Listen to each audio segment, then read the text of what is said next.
the media's next Caitlin Clark crumbled into a next off-the-bench option. This is the same Paige the analysts swore was superior in every way, more poised, more fundamentally sound, more efficient. Yet when the spotlight got hot and the defense got physical, she looked lost. That's the difference between hype and history. And Caitlin Clark has been writing history since day one. Paige Bueckers? She's just another name on the long list of players who couldn't handle the weight of Clark's shadow. The numbers, the film, and the narrative all tell the same story. Paige Bueckers isn't the heir to Caitlin Clark. She's a product of the media hype machine that finally got unplugged. When the Seattle Storm exposed her, they didn't just hand her a bad game. They ripped the curtain back on an illusion the WNBA and ESPN have been desperate to sell since Clark's arrival changed everything. And once fans saw the truth, the hoax collapsed. Look up how the WNBA played against Caitlin Clark in terms of the defensive strategy, in terms of the other basketball teams around the WNBA, what they did against Caitlin Clark versus how they've handled Paige this year. Everybody wants to act like Paige is so much better than Caitlin. They're certainly not playing defense on Paige the way they played on Caitlin. They're certainly not attacking her with unnecessary fouls the way they attacked Caitlin with unnecessary fouls last year. So in the 2024 season, there were 35 flagrant fouls called. Caitlin Clark received 17% of the entire season's flagrant fouls, 17%. I mean, we've seen all the injuries, we've seen all the fights, the MMA fights that the WNBA players have gotten into this year. There haven't been 35 flagrant fouls called. Let's look at the raw stats, because those are what the media has been leaning on to sell Paige as the next big thing. Caitlin Clark's rookie year, 19 points, 8.4 assists, and 5.7 rebounds a night, all while being hacked, bumped, and fouled harder than anyone else in the league. Paige Bueckers' rookie averages?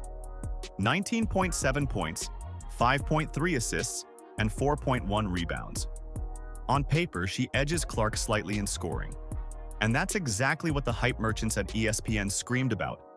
She's already outpacing Caitlin. But the numbers are nothing without context. Clark's buckets came while she was the primary target of every defensive scheme in the league. She absorbed flagrant fouls at twice the rate of any other player. Teams literally told defenders to get physical with her as a game plan, and she still delivered. Bueckers? She floated through games with kid glove treatment. Defenders gave her space, rotated late, and let her build up efficiency numbers that look great on paper, but crumble the second anyone actually closes out. In a 17 on the floor, she had 0 assists and 11 points. 0 assists. 0 assists. That's mental. That's mental for a player that they were trying to say was better than Caitlin Clark. And I'm not even going to say, oh yeah, the points are everything. Points aren't everything at the end of the day. Assists aren't everything. Like, all of these individual stats aren't everything. It was just the fact that she literally, how many blitzes or how many open shots did the Indiana Fever get off a Caitlin Clark blitz? When Seattle decided to flip the script and guard her like Clark, it was like watching a glass figurine tossed into a construction zone. 2 made field goals on 11 attempts, 0 assists, and just 2 rebounds. That's not efficiency, that's exposure. And here's what's worse for Paige. The Storm didn't just beat her. They built a blueprint every other team will copy. Brittany Sykes bodied her on the perimeter. Skylar Diggins-Smith rotated over to cut off driving lanes. And Gabby Williams plus Erica Wheeler took turns contesting every single shot. That's what Clark has seen since her first game in the league. That's what Paige got for one night, and she folded. Coach Noelle Quinn explained it perfectly. It wasn't just about one defender. It took layers. Multiple defenders keyed in on her every action, and once she faced that treatment, the stat padding vanished. 2 buckets out of 11 attempts. All the so-called fundamental polish went out the window the second she was treated like Caitlin Clark.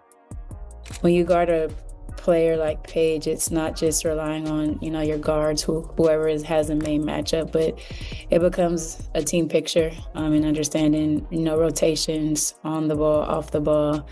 And I think the other thing that we did, early on, we rebounded decently out of it. We didn't give up too many. I think it was 12 second chance points at the half, but not not a lot of deflating possessions after having a lot of deflections and things like that. Now, of course, Paige's defenders rushed in with excuses. She's still recovering from her ACL tear. She's shaking off rust. She's just getting her rhythm. Nice try, especially since that happened many years ago. Clark never got that luxury. She entered the WNBA as public enemy number 1, the player everyone wanted to test, foul, and physically intimidate. No soft entries, no easy games, no grace period. Just fire, and she thrived in it. Paige? She was handed a velvet runway, and the second someone pulled it away, she tripped over her own hype. That's not superstar DNA. That's media fabrication collapsing. The Dallas Wings drafted Paige number 1 overall, gave her every opportunity, and still wound up at 928, dead in the water. They didn't even sniff the playoffs. So much for the savior of the league. Meanwhile, Caitlin Clark took the Indiana Fever from basement dwellers to playoff contenders in 1 year. She didn't just carry her own team, she carried the entire league. Attendance records? That's Clark. National TV deals? Clark. Merchandise sales exploding? Clark again. Assists this year, not enough, but if her name was Caitlin Clark, I bet she would have had at least 9 to 10 assists. You hear me? Because she's more than just a scorer. You hear me? Unlike Paige Bueckers, she's only a scorer. She's not dynamic. She's boring. You hear me?